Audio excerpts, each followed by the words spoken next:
அவனுடைய அத்தாட்சிகளை பொய்யாக்கணும். அடுத்த கேட்டகிரி அல்லாஹ் கொண்டு வரான். யார்? ஒன்று அல்லாஹ் மேலே இட்டு கட்டின குரூப்பு, இன்னொன்று அவனுடைய அத்தாட்சிகளை பார்த்து அதை நிராகரித்து அதை பொய்யாக்கிட்டு போகிறது. அதில் நேரடியாக விஷயத்துக்கு வந்தால் ஆயத்து அல்லாஹ்வுடைய வசனங்களை பொய்யாக்குது. இதில் அந்த ஃபஸ்ட்டு குரூப் இருக்கும். ஏன்னா அல்லாஹ்வுடைய வசனங்கள் யூஸ்லெஸ்ஸு, அது நாட்டுடைய வளர்ச்சிக்கு தடையாக இருக்குது, அது பிற்போக்குத்தனமாக இருக்குது, இது சரியாக இல்லை அப்படிங்கிறதுனால தான் நீங்கள் ஆல்டர்னேட்டிவ் சட்டம் தூக்கி போடுறீங்க. அப்போ அல்லாஹ்வுடைய அத்தாட்சியை நீங்கள் பொய்ன்னு சொல்லலை, அதை கிராத்து ஓதுறீங்க, ஆனால் அந்த சட்டத்தை நடைமுறைக்கு கொண்டு வரல. அப்போனா என்ன இல்லை அர்த்தம்? அல்லாஹ்வுடைய வசனங்களை நீங்கள் பொய்யாக்கிட்டீங்கன்னு அர்த்தம். புரியுதா? அப்போ அல்லாஹ்வுடைய அத்தாட்சிகள் இன்னொரு வகை இருக்குது. அந்த அத்தாட்சி எது அப்படின்னு பார்த்தா அல்லாஹ் சொல்கிறான், அல்லாஹ்வுடைய அத்தாட்சிகள் எதெல்லாம் பார்த்தீங்கன்னா, மனிதனுடைய உடல், இது ஒரு அல்லாஹ்வுடைய அத்தாட்சி.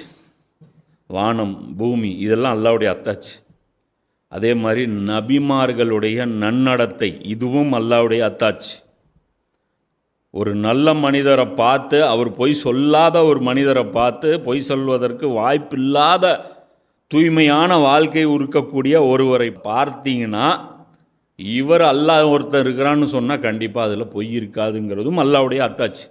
அவருடைய செயல்கள், அது இல்லாமல் குர்ஆன், இது எல்லாமே ஆயத்துல்லாஹ்,